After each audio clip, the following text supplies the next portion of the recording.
YouTube people, what is going on? The gauntlet has been thrown down. Welcome to the weekly sports card market update. Back from the National. We had content last week, but we did not have a weekly sports card market update because I was traveling home from Chicago. However, the number one story of the week, Flipper Steve, the Dolphin, faster than lightning, has thrown down the gauntlet.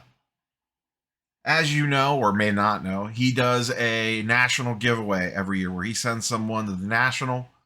And this year he's starting early. He has rolled out a content creator challenge. $100 buy-in, all the money or most of the money goes to sending someone to the national. I think he's going to pick up a little bit of some type of trophy or prize or something for the league winner. It is full of content creators. I was challenged. I have picked up the gauntlet and rose to the occasion. The draft will be later this month. And I look forward to the camaraderie and the friendships that I am sure this league will build. And also the ability to send someone to the national in my own backyard of Cleveland, Ohio. I am sure no feelings will get hurt. I am sure no one will take this personally. What could possibly go wrong when you get a bunch of content creators in a fantasy football league? This should be entertaining, if nothing else. Speaking of fantasy football, since Flipper Steve is an elitist and only let content creators in, I myself am a man of the people. I have created another Underdog Fantasy League.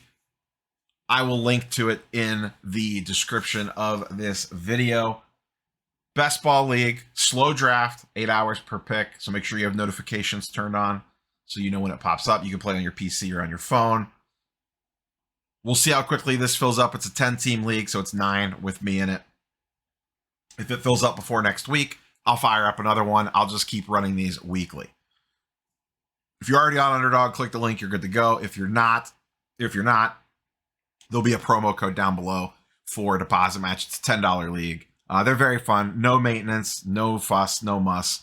I personally like using them as basically like prep for my main leagues that I draft later in the summer. They're a great way to get some mock drafts under your belts, but have a little bit of stakes on the line as well, so everyone drafts kind of seriously. So that will be up, like I said. Link will either be in the very top of the description, or I'll put it on a pinned comment. Probably not first thing in the morning, but I will try to get it in a pinned comment, but it will be posted. I'll leave it on here for about a day or so, or most of Sunday. If it doesn't fill up by the end of Sunday, I'll go ahead and share the link on Twitter, Discord, the community page on YouTube, the whole 9 yards. But anyone that watches the video will get first crack at getting in there. And like I said, if you miss out when it fills up super fast, I will run another one. They usually take a couple days to fill, but we will see how this one goes. Let's talk a little bit of news of the week and a little bit of charts and graphs here. Putting a bow kind of on the National in Chicago. A lot of discourse has gone on as this week has kind of moved throughout with,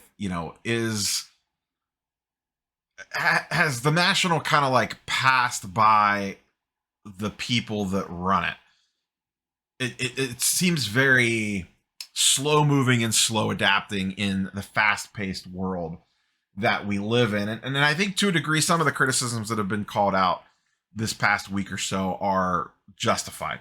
The show floor, to me, the biggest improvement that I would like to see is the show floor laid out better. Now, I know the way that they pick booths is not going to change. You're not going to have, certain sections with certain types of dealers in it. I just mean simply, can we get all the corporate booths together and then get all the dealer booths together? You got to figure something out with that at a minimum. Having 2 different sections of corporate in Chicago was a huge pain in the butt. That would be my biggest critique and probably the easiest one for them to fix if they want to fix it. Whether they want to or not, I don't know.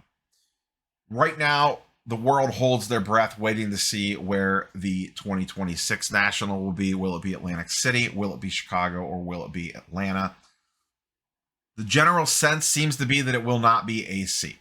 We will see if that holds or not. I don't know.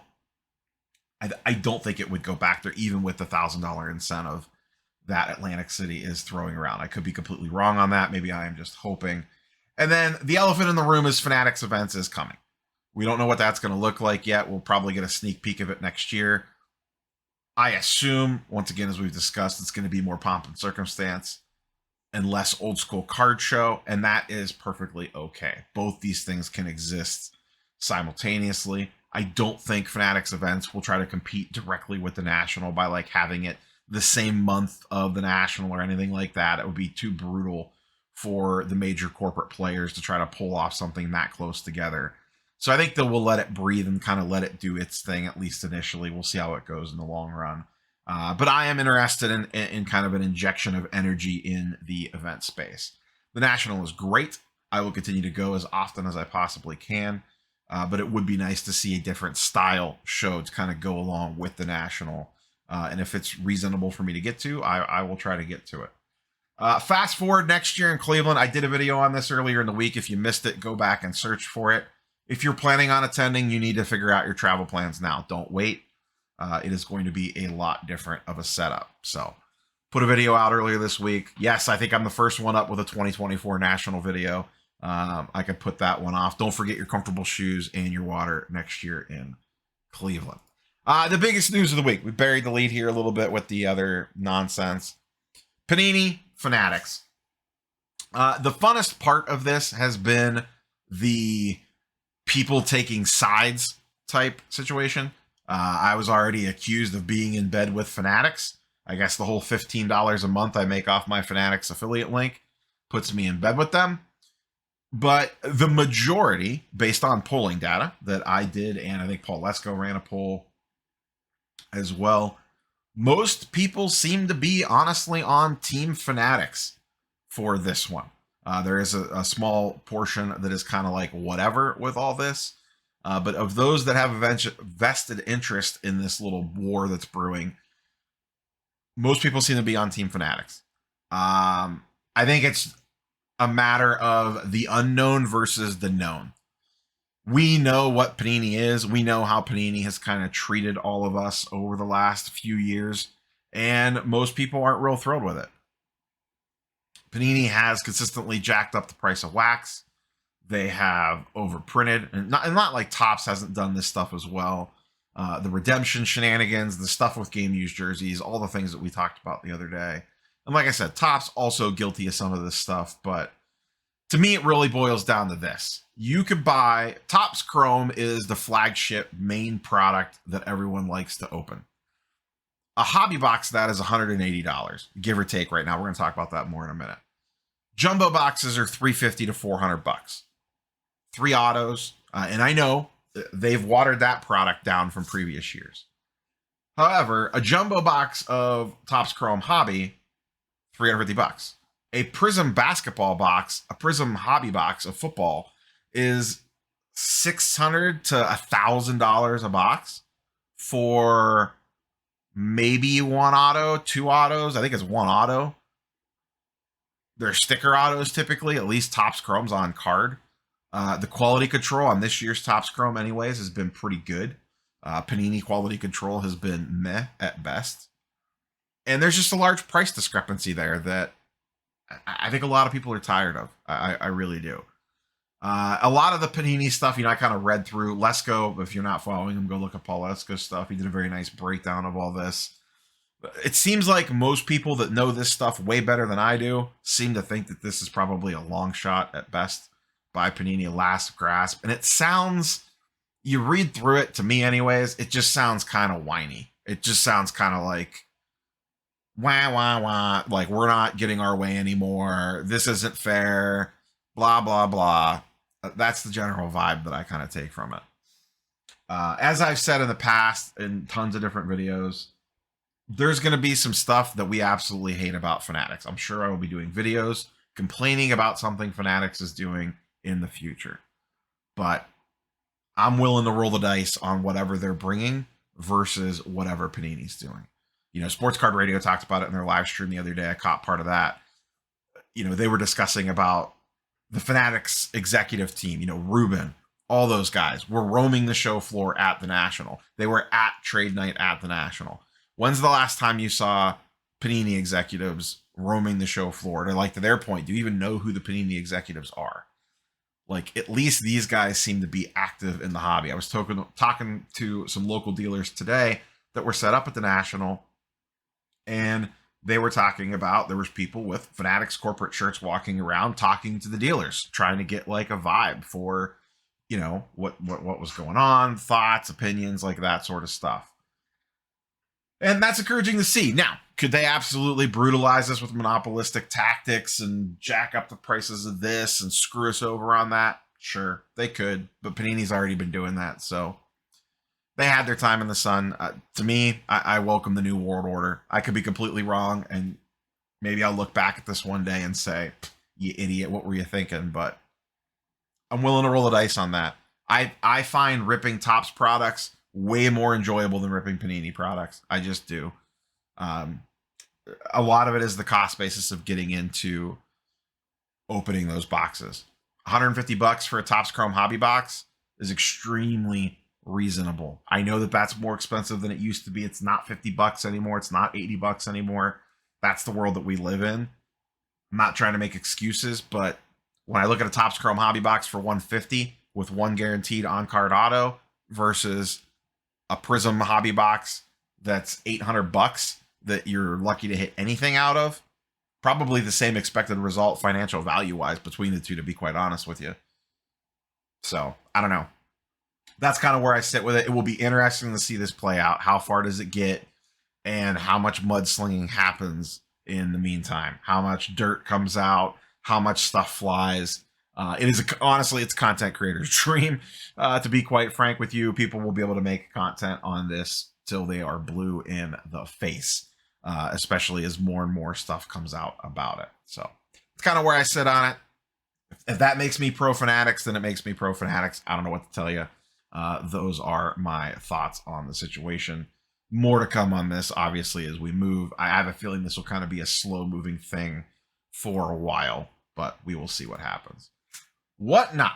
I never not get a chance to really talk about this because this kind of all went down like in the lead up to the National. One of their biggest breakers, Blake's Breaks, was caught basically pack swapping on stream multiple different times. I think there's been a lot of different issues with this particular breaker. I have not done a deep dive on this, but I know enough about it. And some of you in the comments may have more information on it than even I do. But essentially was doing shady stuff. One of the bigger breakers on the Whatnot platform. And I part of me wonders if this is Whatnot starting to feel pressure from Fanatics Live. Whatnot removed them from the platform. They booted them off. And like I said, this is one of their bigger breakers. I believe, according to Sports Card Nonsense, I think they had an equity stake in Whatnot, like they were an investor. Blake Martinez was a former NFL player. And this is kind of one of the first real times, maybe the second time, that we've seen Whatnot actually take kind of a stronger stance. It took them about a week or so to get there, from what I remember. But they did remove them from the platform. And like I said, I wonder how much of this is, one, the community's been putting a ton of pressure on them as these various different things happen. And content creators, like Dan the Cardman, AIH, Sports Card Radio, etc. And, I've touched on some of this stuff. Continue to call them out. And then I think a lot of this comes down to Fanatics Live being in the marketplace now. I could tell you, it'll be very interesting to see, because at some point in time, it's going to happen. Fanatics Live has a vetting process, an application process. Something is going to happen on that platform that is going to run afoul of the rules, the regulations, whatever. It'll be very curious to see how Fanatics Live handles something like that compared to how Whatnot has handled these situations.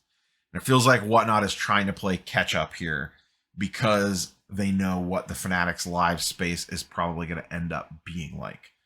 It's got some time to get there. Whatnot still has a massive lead on them, but Fanatics Live is coming, and they know that. And I think this is them trying to backpedal as quickly as possible on this stuff and act like or show that they are listening and are removing these bad actors when this stuff pops up. So props to them for removing one of their biggest breakers from the platform for doing shady stuff. It's what they should do. But Is it too little too late? That is the key question. Let's go ahead and dive into some charts and graphs over in wonderful old Market Movers. Link in the description down below if you want to check out charts and graphs for yourself. You can get a couple weeks free, and then you could get a 20% discount off your purchase level for life. So if you sign up for monthly, yearly, whatever it is, you get 20% off that price forever if you use my code in the description box down below. If it's not for you, cool. We're going to dive into sealed wax first. One of the nice features of Market Movers that I actually enjoy using quite a bit, especially for keeping my sealed wax inventory in. I track it all in the Market Movers My Collection tool. Topps Chrome Baseball came out at the National on fire. If it was me, if I was Topps, I would have a major tentpole release, whether it's Chrome or not. To me, Chrome makes the most sense. I would launch Topps Chrome every year at the National. This stuff got a ton of extra hype and buzz behind it, I think, with it coming out at the National. People gobbling it up for the silver packs, people ripping a lot of boxes at the National, grading cards, popping up on social, breakers ripping it all over the place. I think it was absolutely genius marketing to have this thing drop at the National, and I would guess that they will try to do this going forward.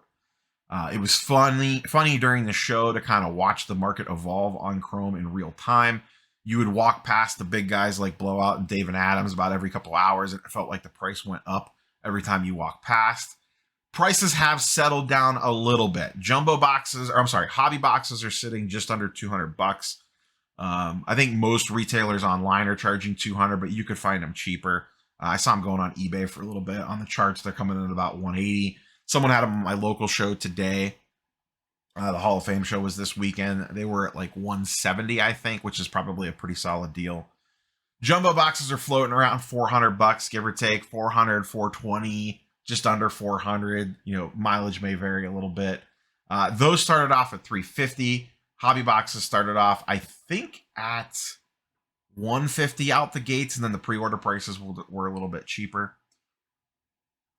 Topps Chrome Cosmic went up for pre-order this week as well for a very short amount of time. I think those were $250 a box.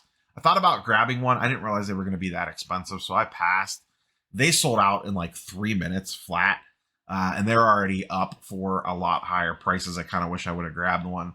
It feels like if it's a product that you're really interested in and you think is halfway decent, those pre-order prices that they put up, that Topps puts up, seem to be, and do your research on this, mileage may vary, seem to be some of the cheapest prices that they come out at. I know Bowman was that way, Topps Chrome was that way, and a few other products feel like they have been that way, where that initial first sale that they put up seems to be the best price going for this stuff. For Topps Chrome, that was absolutely the case. I know, what was it, Bowman Jumbos, they put up on the initial sale at like $420 or $425 or $450 or something like that. And that was way cheaper than what you could get them anywhere else upon release.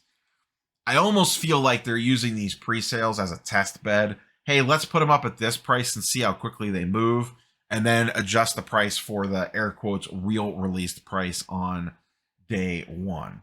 So some interesting stuff around Fanatics / Topps and Wax. And kind of how to play that game is the best time to potentially get in. Sometimes buying early will burn you. Sometimes it can work out. There's been plenty of instances where you buy into something and then the product kind of flops. Good example of that was the Star Wars Return of the Jedi Sapphire. Everyone got all hyped up for that. Then they got the cards in hand and ripped it and realized, these just kind of look okay. A lot of these look kind of bad.